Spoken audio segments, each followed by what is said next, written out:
मंडळी, आपल्यासारखी बहुसंख्य महाराष्ट्रातील जनता ही महायुतीच्या बाजूने उभी राहिली असल्यामुळे महायुतीला चांगले दिवस आलेले.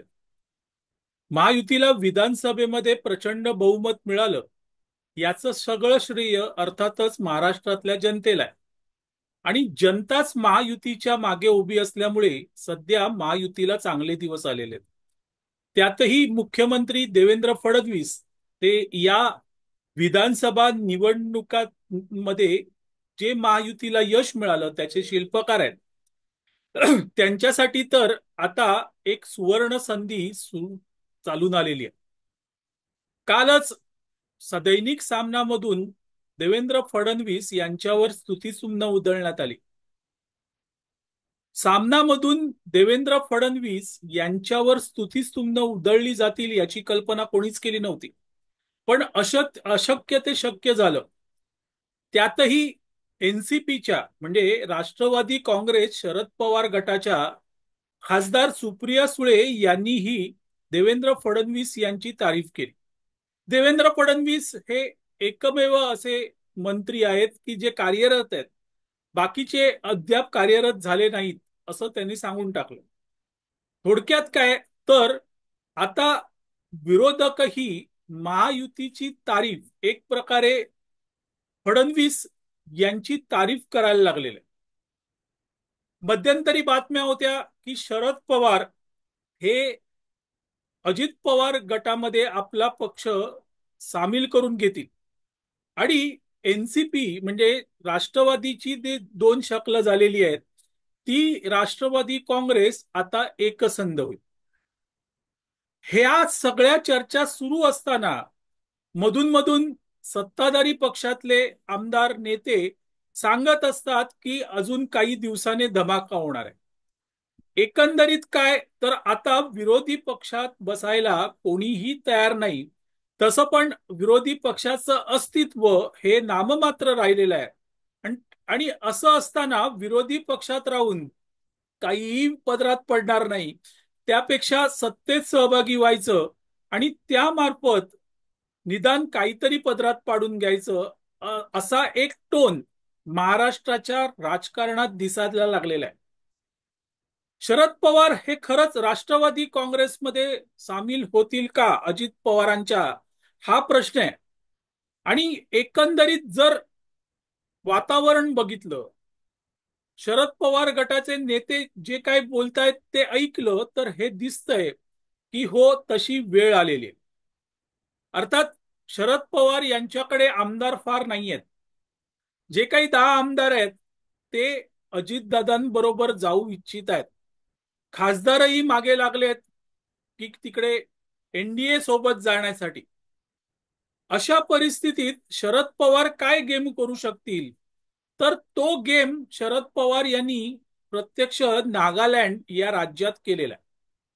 नागालँड विधानसभेची निवडणूक झाली आणि त्याचे निकाल लागले. त्या निवडणुकीमध्ये शरद पवार यांच्या एनसीपीला 7 जागा मिळाल्या.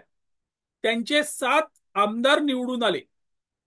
आता हे जे 7 आमदार त्यांनी वेगळं राहावं अशी पवारांची मनोमन इच्छा होती. विरोधी पक्षात असावं अशी पवारांची मनोमन इच्छा होती. पण या 7 आमदारांनी सांगून टाकलं की नथिंग डुईंग, आम्ही तिथे यूडीई नावाची जी आघाडी आहे त्याच्यात सहभागी होणार. ही सत्ताधारी आघाडी आहे आणि त्याच्यात भाजप पण आहे. म्हणजे थोडक्यात आम्ही भाजप सोबत जाणार हे त्या 7 आमदारांनी सांगून टाकलं. जी परिस्थिती नागालँडमध्ये होती तीच परिस्थिती सध्या महाराष्ट्रात निर्माण झालेली आहे. इथे पवार गटाचे आमदार खासदारही सांगतायत की आम्हाला इथं केंद्रात एनडीए सोबत आणि राज्यात महायुती सोबत जायचंय, अजितदादांसोबत जायचंय.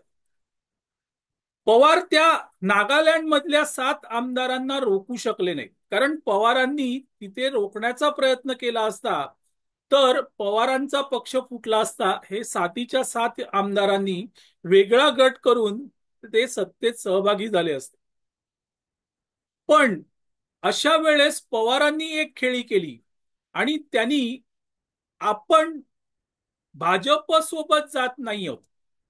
आपण या युडीए आघाडीत सहभागी होतोय. आमचा पाठिंबा युडीए आघाडीला आहे असं पवारांनी सांगून टाकलं.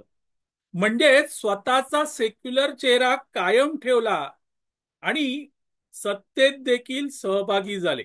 अर्थात त्या सत्तेत भाजप देखील होय, भाजप देखील आहे. आणि तिथे सहभागी होताना पवारांनी आपला सेक्युलरपणा बचावला. मंडळी, तशीच परिस्थिती महाराष्ट्रात आहे. इथे ही आमदार सांगतायत की नाही, आम्हाला सत्तेत जायचंय. आणि हे आमदार सगळेच्या सगळे अजित पवारांकडे जाऊ शकतात. अशा वेळेस शरद पवार तो जो नागालँड पॅटर्न आहे त्यात तो महाराष्ट्रात त्याचा अवलंब करू शकतील.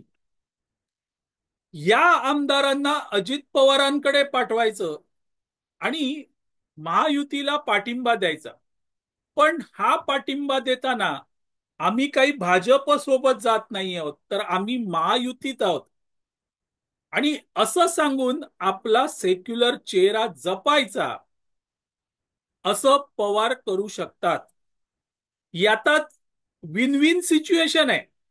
म्हणजे पवार एका बाजूला हे सांगू शकतात की आमचा भाजपला पाठिंबा नाही, आम्ही भाजप सोबत जात नाही, आम्ही राष्ट्रवादी काँग्रेसमध्ये जातो, त्यांच्यासोबत जातो आणि ती काँग्रेस ही महायुतीत आहे आणि म्हणून आम्हाला आमचा महायुतीला पाठिंबा आहे, भाजपला नाही, असं पवार सांगू शकतात. आणि ती खेळी पवार करू शकतात कारण त्यामध्ये पवारांचा सेक्युलर चेहरा जपला जाऊ शकतो, जपला जाऊ शकतो. मागच्या काही दिवसांपासून शरद पवार गटामधून ज्या काही हालचाली होत आहेत त्या हालचाली याच दिशेने घडतायत का, तर निश्चितच. अकेला देवेंद्र क्या करेगा म्हणणाऱ्या सुप्रियाताई आता म्हणतायत की फक्त देवेंद्रच काम करतात. यातच सगळं आलेलं आहे, यातच सगळं आलेलं आहे. देवेंद्रांवर ही स्तुतीसुमनं अचानक कुठून आली असा प्रश्न प्रत्येकाला पडलेला आहे. त्याचं कारण स्पष्ट आहे की पवार आणि त्यांचे आमदार हे जास्त काळ सत्तेबाहेर राहू शकत नाहीत, जास्त काळ सत्तेबाहेर राहू शकत नाही. आणि आता परिस्थिती अशी आहे मित्रांनो की 4.5 वर्ष कुठल्याही निवडणुका नाहीयेत. हा, निवडणुका जिल्हा परिषद, ग्रामपंचायती, महानगरपालिकांच्या आहेत. पण पवारांचा राष्ट्रीय पक्ष आहे त्यामुळे त्यांना या निवडणुकांमध्ये तसं काही फारसं स्वारस्य नाहीये. अशा वेळेस 4.5 वर्ष सत्तेविना राहायचं तर आमदार गमावण्याची भीती निर्माण आहे. आणि तसे जर आमदार गमावले गेले तर शरद पवार गट हा शिल्लकच उरणार नाही. अशा वेळेस महायुतीला पाठिंबा द्यायचा, आमचा महायुतीला पाठिंबा आहे म्हणून सांगायचं, कदाचित बाहेरून पाठिंबा द्यायचा, आम्ही भाजपला पाठिंबा देत नाही पण महायुतीला बाहेरून पाठिंबा देतो असं सांगायचं आणि सत्तेत चंचू प्रवेश करायचा आणि त्यानंतर सत्तेचे सगळे फायदे घ्यायचे, असा डाव असू शकतो. असा एक गेम प्लॅन पवार करू शकतात आणि हाच नागालँड पॅटर्न आहे, हाच नागालँड पॅटर्न आहे. त्यामुळे जे आमदार कुठू इच्छित आहेत, अजित पवार गटात जाऊ इच्छित आहेत, त्यांना रोखलं जाईल आणि पुन्हा सत्ता पण मिळेल, हा त्यामागचा विचार असू शकतो. दुसरं, या सगळ्या राजकीय सिनॅरोमध्ये तुम्ही जर बघितलं तर तुमच्या लक्षात येईल की आता महाविकास आघाडी ही राहिलेली नाहीये, ती उरलेली नाहीये. एका बाजूला उभाठा सेना हे जास्तीत जास्त भाजपशी जवळीक साधण्याचा प्रयत्न करतायत. उद्धव ठाकरे, संजय राऊत हे देवेंद्र फडणवीस यांच्या जवळ जाण्याचा प्रयत्न करतायत. तर दुसऱ्या बाजूला काँग्रेसचं अस्तित्व राहिलेलं नाहीये. काँग्रेस हतबल झालेली आहे आणि अशा वेळेस काँग्रेस बरोबर जाऊन फारसं काही हशील होईल याची शाश्वती नाही आहे. आणि मग नेमका हाच मुद्दा पकडून शरद पवारांना हे कळतं की सत्तेत राहणं आवश्यक आहे. किमान 4.5 वर्ष पुढच्या निवडणुकीपर्यंत तरी सत्तेत राहणं आवश्यक आहे. आणि त्यासाठी शरद पवार हे बाहेरून पाठिंबा देऊ शकतात. आणि भाजपला पाठिंबा देणं हे पवारांसाठी नवीन नाहीये.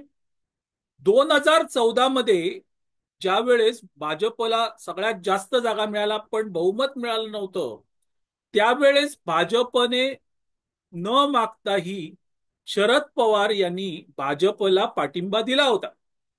आणि त्यानंतर 2019 मध्ये त्याचं स्पष्टीकरण पवारांनी दिलं होतं की भाजप आणि शिवसेना या पक्षांमध्ये दुही निर्माण करण्यासाठी मी तो पाठिंबा दिला होता. तसंच मित्रांनो, आता शरद पवार महायुतीला पाठिंबा देऊ शकतील, महायुतीत सहभागी होऊ शकतील आणि त्याचं स्पष्टीकरण ते पुढे 2029-30 वगैरे कधीतरी देतील. आणि पवारांचं हे नवीन नाहीये, आता कृती करायची आणि मग त्याचं स्पष्टीकरण काही वर्षांनी द्यायचं. मुद्दा एवढाच आहे की काहीही करून सत्ता हवी आहे, सत्तेचे फायदे हवे आहेत. मग त्यासाठी सगळ्यात सोयीस्कर असा जर पॅटर्न कुठला असेल पवारांसाठी, तर तो पॅटर्न आहे नागालँड पॅटर्न. आणि तो पॅटर्न महाराष्ट्रात अवलंबला जाऊ शकतो. मंडळी बघा, आपल्याला पटतं का? आपल्याला हा व्हिडिओ आवडला तर लाईक करा, शेअर करा, लक्षवेधला सबस्क्राईब करा. मी आबा माळकर आपली रजा घेतो. धन्यवाद.